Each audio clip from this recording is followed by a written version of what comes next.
Good morning, students. In previous video, we have discussed about wildlife and natural vegetation. This is your last video of this chapter. In this video, we are going to discuss about the need of conservation of wildlife and natural vegetation.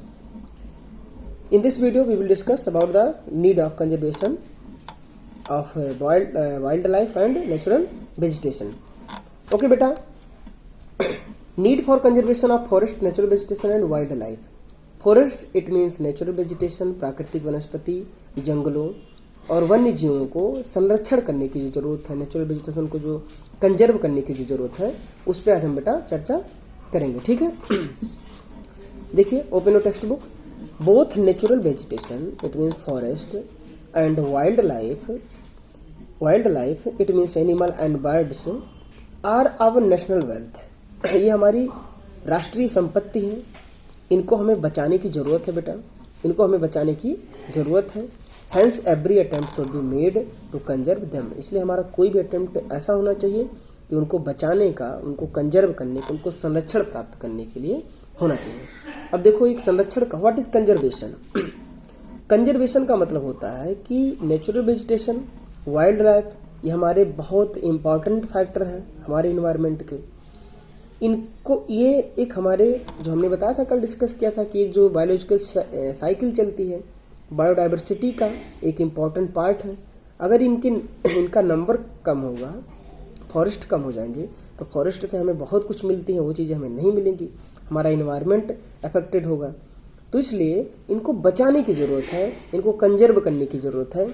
क्यों conserve करने की ज़रूरत है और क्या हमें step ले सकते हैं, आप क्या ले सकते हो, गवर्नमेंट को क्या स्टेप लेना चाहिए या गवर्नमेंट क्या स्टेप ले रही है, इसको हमें समझने की ज़रूरत है बेटा. हम कहीं ना कहीं किसी भी वे में हम रिसोर्सेज को अपने कंजर्व कर सकते हैं. ठीक है.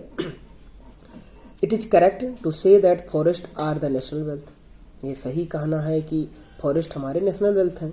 सो we must take care of our forest on scientific lines. इसलिए हमें अपने फॉरेस्ट को एक वैज्ञानिक तरीके से हमें क्या करना चाहिए, केयर करना चाहिए. The government of India has adopted new policy toward the development of forest. Forest are being made to bring at least 1/3 of the land under forest. Government of India ने नई पॉलिसी को अडॉप्ट किया है development of forest, forest को developed करने के लिए. Effort are being made to bring at least 1/3 of the land under forest. और जो ऐसा प्रयास किया जा रहा है कि लगभग जो हमारा लैंड है, लगभग उसका 1/3 क्या हो जाए, इतना कवर हो जाए, कितनी जंगल हो जाए. इसलिए देखिए, हमारे यहाँ हमेशा आप लोग को प्रमोट किया जाता है कि आप प्लांटेशन करिए, पेड़ पौधे लगाइए. पेड़ पौधों से जो ऑक्सीजन हमें प्योरीफाई होता है, हमारा इन्वायरमेंट प्योरीफाई होता है. प्रिसिपिटेशन में the important role act forest act important role in precipitation of the region. More trees are planted every year to maintain the supply of food and timber. हर साल ज़्यादा से ज़्यादा पेड़ पौधे लगाए जाते हैं, जिससे जो वुड्स की नीड है और जो सप्लाई ऑफ टिम्बर, लकड़ियों की जो ज़रूरत है, घर बनाने के लिए इमारती लकड़ियों की ज़रूरत है, उनकी सप्लाई होती रहे. ठीक है बेटा. Indiscriminated felling of trees and clearing the forest is being discouraged by making the people realize the importance of these forest. जो ये बहुत भेदभाव वाली इनडिस्क्रिमिनेटेड जो कटिंग हो रही है प्लांट ट्रीज की, ये बहुत नुकसान कर रही है. इस पे हमें ध्यान देने की जरूरत है.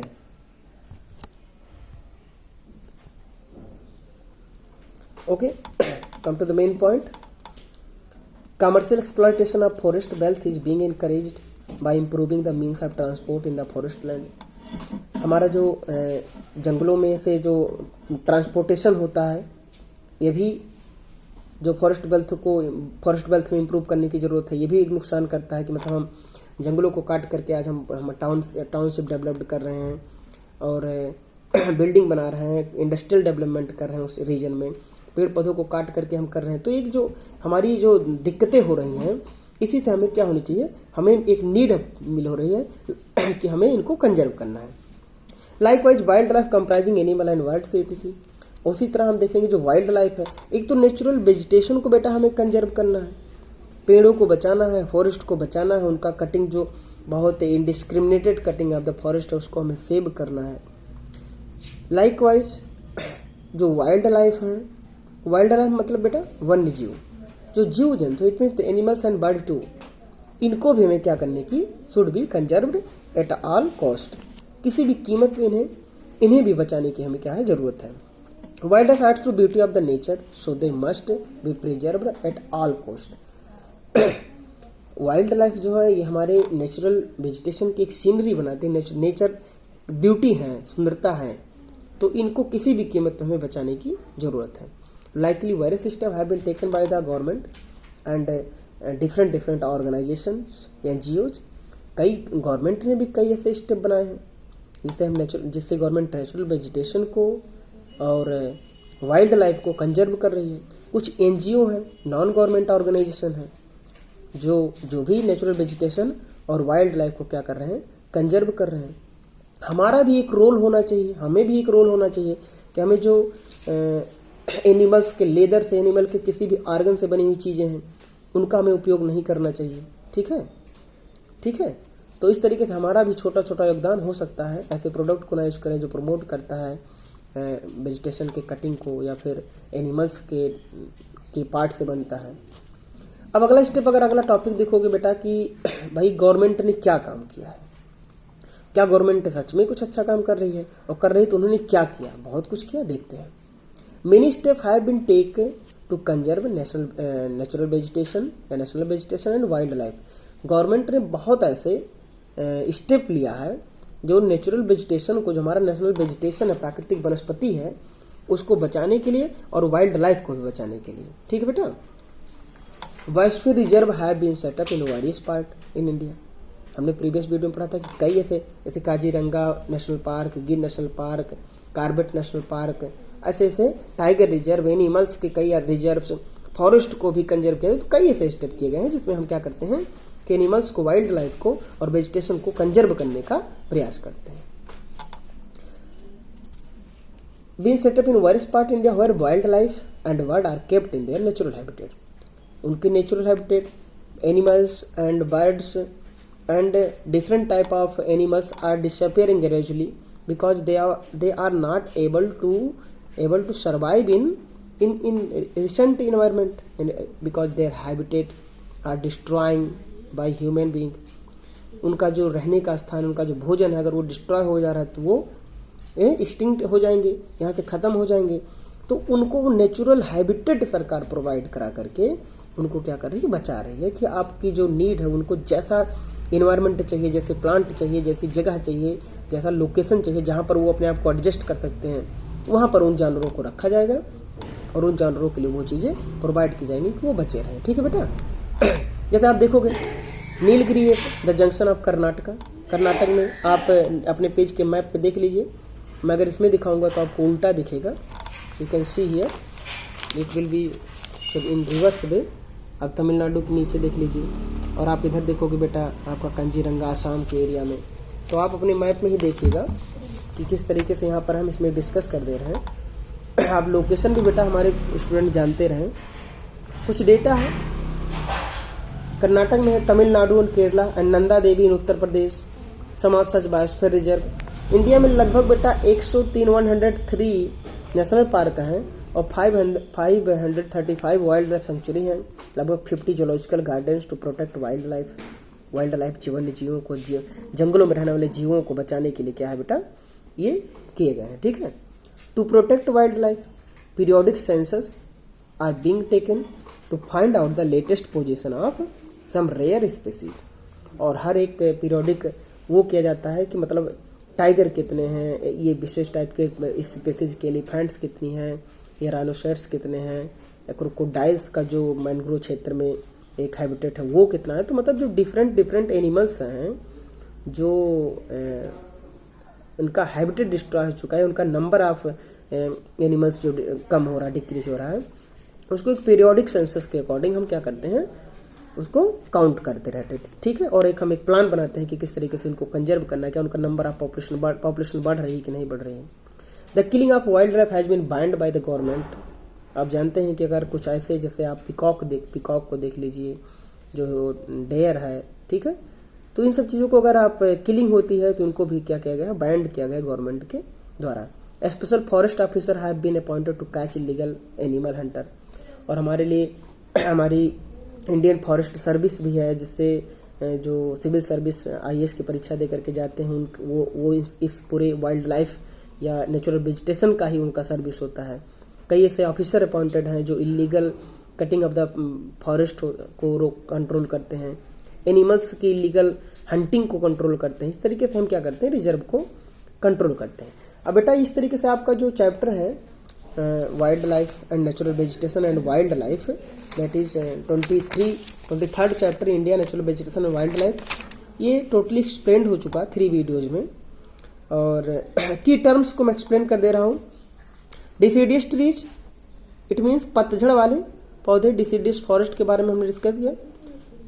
ट्रॉपिकल डिसीडियस फॉरेस्ट, 5 टाइप के फॉरेस्ट के बारे में डिस्कस किया। Tropical evergreen forest, tropical deciduous forest, thorn forest, mountainous forest and mangrove and tidal forest.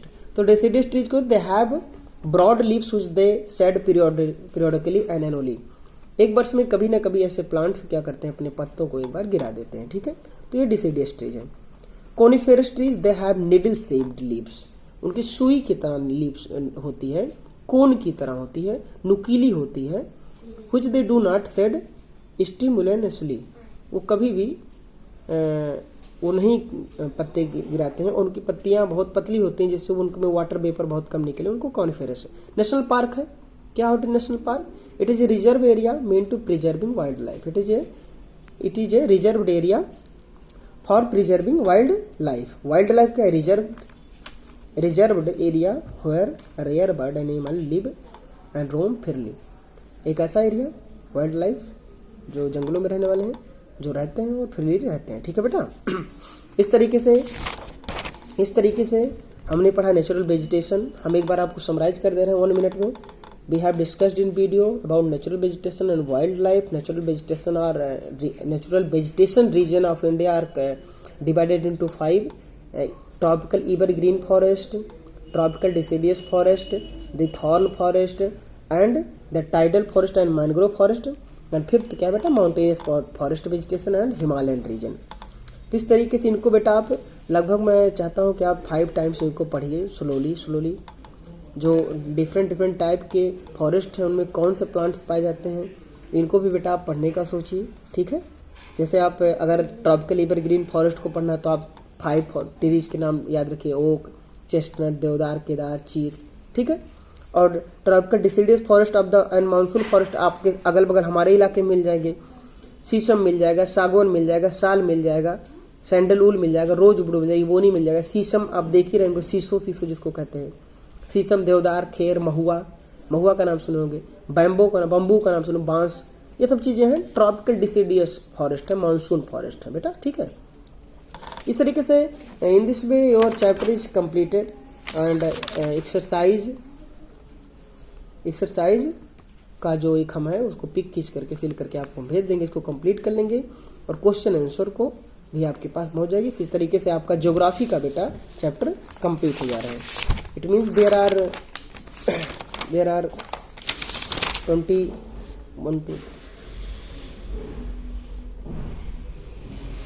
8 chapters. There are 8 chapters in geography and 8 chapters already completed and explained, and I hope you have completed your notebook with question answer and exercises. और जो भी हमारे आगे बच्चे हैं उसको हम done करेंगे, ठीक है बेटा। Thank you. If you have any problem आप हमसे डायरेक्ट हमारे ग्रुप पे, आप हमारे व्हाट्सएप मैसेज पे कोई भी आपका कन्फ्यूजन है, you can share your problem. Thank you.